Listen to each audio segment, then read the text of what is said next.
Fala galera, tudo bem? Roubando aqui o quarto da Vitorinha para gravar mais um vídeo aqui do canal Brown e Fogo. Fim de Copa, rapaziada, voltamos à programação normal, 2 conteúdos pelo menos por dia aqui no canal Brown e Fogo, seja em live, seja em vídeo. Talvez eu faça uma live, mas só talvez, tá? Talvez eu faça uma live ainda hoje, beleza? Vamos trocar aquela ideia, se inscreve aqui no canal, deixa o like, ativa o sininho pra você não perder absolutamente nenhuma novidade. Vamos pra cima que a Copa do Mundo acabou, a gente vai falar aqui sobre Rodrigo Pinho, uma possibilidade de centroavante pro Botafogo contratar para a temporada 2023. Já existem conversas e existe essa possibilidade, mas tem concorrência de outro clube brasileiro da Série A também.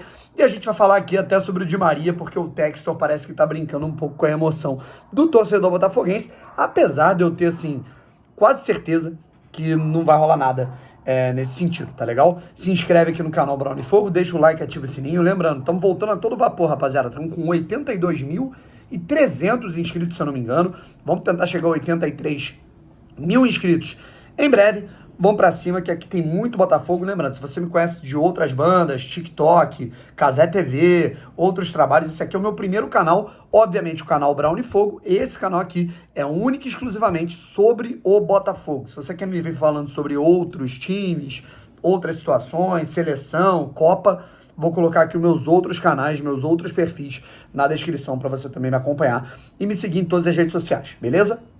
Vamos lá, rapaziada, a Copa do Mundo acabou, né, cara? Assim, pra mim foi a pior final possível, né, entre França e Argentina. Eu não queria nenhuma das duas na final, mas assim, tem que respeitar a história do homem, né, cara? Tem que respeitar a história do Messi, a ele não falta mais nada, absurdo. Acho que hoje ele senta na mesa de Pelé, senta na mesa do Garrincha, senta na mesa, né, claro, o Garrincha acima, né, rapaziada? A gente sabe da idolatria que temos com o Mané, mesmo com a perna torta, sem ser um atleta, carregou duas vezes o Brasil em Copas do Mundo. Inclusive, o Messi não conseguiu bater um recorde do Garrincha que ele tava para conseguir bater nessa final. Garrincha junto do Kempis e, se eu não me engano, do Rossi, italiano, ele é o único jogador a conseguir ser campeão, artilheiro e eleito melhor jogador da competição numa única edição, certo? Tem caras que foram os melhores de uma Copa, por exemplo, o Ronaldo foi o melhor da Copa em 98 e foi o campeão só em 2002. Sei lá, cara, o Klose, ele foi artilheiro de uma Copa e na outra ele foi campeão. O Garrincha, ele foi o bola de ouro, chuteira de ouro e campeão numa única edição em 1962 no Chile.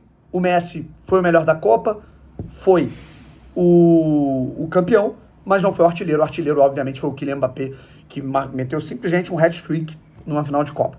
Mas vamos lá, rapaziada. Vamos trocar uma ideia aqui sobre Botafogo e sobre os assuntos. E outro recorde que o Messi não conseguiu bater, não marcou gol em todas as partidas da Copa, coisa que só o Jairzinho, o furacão do Botafogo, conseguiu. O Messi perdeu o pênalti contra a Polônia. Sendo assim, ele não conseguiu marcar gol em todas as partidas de Copa. O Jairzinho foi o único a fazer isso em 1970, e nenhum de pênalti, tá? O Messi fez 3 de pênalti. Vamos lá, rapaziada. Seguinte, a gente fala aqui a respeito do Di Maria, né, cara? Por quê? Porque o Textor, ele curtiu quase todas as publicações de botafoguenses, de pessoas que estavam marcando ele, né? Depois da final, assim, fantástica, assim, eu acho que ferveu o fogo TT depois da final que o Di Maria fez na Copa do Mundo, porque ele jogou muito, ele foi um absurdo, sofreu pênalti, marcou gol, jogou pra caramba, foi substituído ali no segundo tempo, que ele já não tava mais aguentando, tá jogando baleado.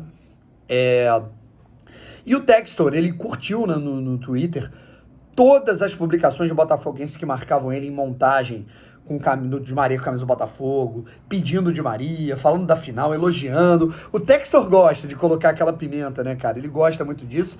Mas assim, quem não amaria o Di Maria no Botafogo? Mas eu acho muito difícil de acontecer, cara. Eu acho que a realidade nesse momento de verdade, cara, é a gente colocar o pé no chão, até porque o Botafogo não deve fazer grandes investimentos nessa janela. Inclusive, eu quero fazer um vídeo sobre isso, ou uma live, ou um vídeo à noite. Tá legal? Eu quero falar um pouco sobre isso. Vamos lá, rapaziada. A gente continua aqui falando um pouquinho também sobre o Rodrigo Pinho, tá legal? Quem é Rodrigo Pinho? Que jogador é esse que está sendo sondado no Botafogo, especulado? Inclusive, ele é o principal tema aqui do Botafogo. Rodrigo Pinho é um jogador que se destacou muito no futebol pequeno do Rio de Janeiro, no início da sua trajetória, da sua carreira. Rodrigo Pinho jogou, ele foi revelado pelo Bangu, jogou na Cabal Friense, jogou no Madureira, onde ele teve um grande destaque. Inclusive, se eu não me engano, o Rodrigo Pinho foi artilheiro de uma das edições do Campeonato Carioca na década passada. Agora, realmente eu não vou me lembrar qual foi a edição do torneio, isso foi em 2015, enfim, mas eu acho que era um trio. A gente tinha Rodrigo Lindoso, Thiago Galhardo e Rodrigo Pinho. O Lindoso parou no Botafogo, o Galhardo, que já tinha sido revelado pelo Botafogo, depois de jogar no Bangu, foi muito bem no Madureira, e aí se destacou, né, no Vasco, no futebol japonês, no Ceará, depois jogou no Internacional, hoje está no Fortaleza. E o Rodrigo Pinho, que do futebol do Rio de Janeiro foi se destacar no futebol português, tá desde 2015 lá, se eu não me engano, jogou no Braga, em alguns clubes, né, e a sua principal trajetória foi no Marítimo, certo? De Portugal, onde ele teve uma temporada muito boa, né, a ponto de chamar a atenção do principal clube português hoje, que é o Benfica, né, e ser contratado. Porém, no Benfica, aos 31 anos, de 30 para 31 anos, né, da temporada passada para essa, ele não aconteceu. Definitivamente ele não teve espaço, não está tendo espaço com o treinador, quando entra não consegue agregar, não tem gols ainda marcados com a camisa benfiquista, e se tivesse, né, cara, se ele estivesse se destacando num cenário, porra, cara, de Liga dos Campeões, estivesse marcando gol em Champions, estivesse marcando gol, porra, em Campeonato Português a rodo, a gente não estava nem especulando ele aqui. Certo? A gente está falando de uma prateleira em termos de mercado que o Botafogo se coloca hoje menor, né? E, obviamente, né, se ele tivesse se destacando no Benfica, ele não estava sendo especulado no Botafogo. Isso, assim, para mim, é um grande fato. E ele está sendo especulado no Botafogo, ele agrada a comissão técnica, agrada o scouting, agrada ao clube, e o projeto cativou o Rodrigo Pinho, que é um cara do Rio de Janeiro, um cara revelado no Rio, é um cara que foi revelado no Bangu, é um cara que jogou anos no Rio, então conhece a cidade, né? Talvez gostasse de voltar para o futebol carioca e jogar em altíssimo nível, jogar em primeira divisão, num projeto que está dando certo, num projeto ambicioso. Só que agora, além do Botafogo, existe um outro clube da primeira divisão interessado no Rodrigo Pinho, que é o Coritiba. E aí a gente vai ter um entrave, são dois entraves. Primeiro, obviamente, a concorrência de um outro clube que está jogando a primeira divisão. Bravo, mas é o Coritiba, vou chegar lá.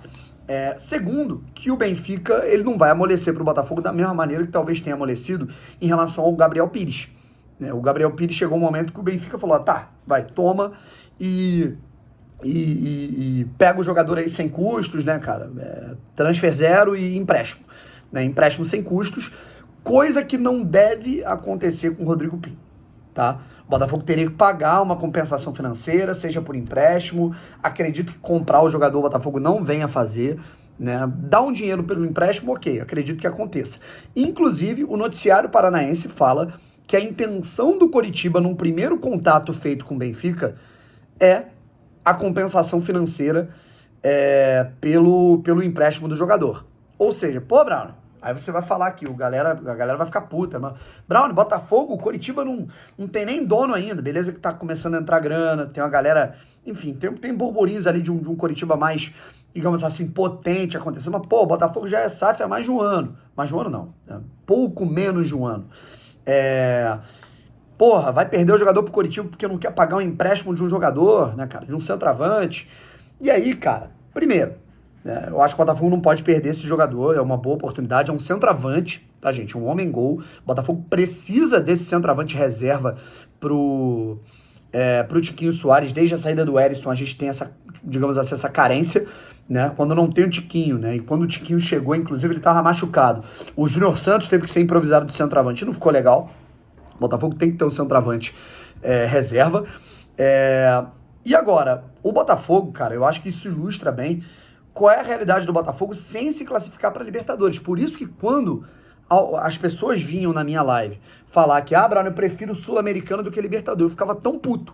Por isso que eu ficava tão irritado. Porque eu sabia que o investimento, eu tinha a informação que o investimento numa Libertadores iria ser muito mais contundente, muito mais robusto, muito mais agressivo do que com o Botafogo na Sul-Americana. Agora o investimento vai ser em estrutura, o que é maravilhoso, porém a gente não vai ver um investimento sinistro em transfer de jogadores de mercado. A gente vai ver o Botafogo tentando contratar com criatividade e tentando, ao mínimo, gastar dinheiro, certo? Gostem vocês ou não, é a realidade do Botafogo nesse momento, com fluxo de caixa. com o Botafogo se classificando apenas para a Copa Sul-Americana e não para a Libertadores, por isso que eu lamentei tanto a não ida do Botafogo à Copa Libertadores da América, a competição mais importante do continente. Então, enfim, agora é aguardar, o Botafogo vai tentar negociar com o atleta, pode contar o fato do atleta ter se cativado com o projeto, gosta do Rio de Janeiro, já jogou aqui, né? Então isso pode contar muito a favor do clube. Enfim, e o Botafogo, cara, também não custa nada abrir uma mãozinha, porra, né? Liberar uma compensação financeira para trazer um jogador de qualidade. Obviamente, lembrando, o Botafogo ainda tem que contratar meio-campista, ponta direita, lateral direito, enfim, lateral esquerdo reserva para o Marçal, que também é muito importante, entre outras posições e prioridades, beleza? É isso, rapaziada. À noite a gente discute um pouco mais sobre o que a gente falou agora no fim do vídeo. Valeu? Fui!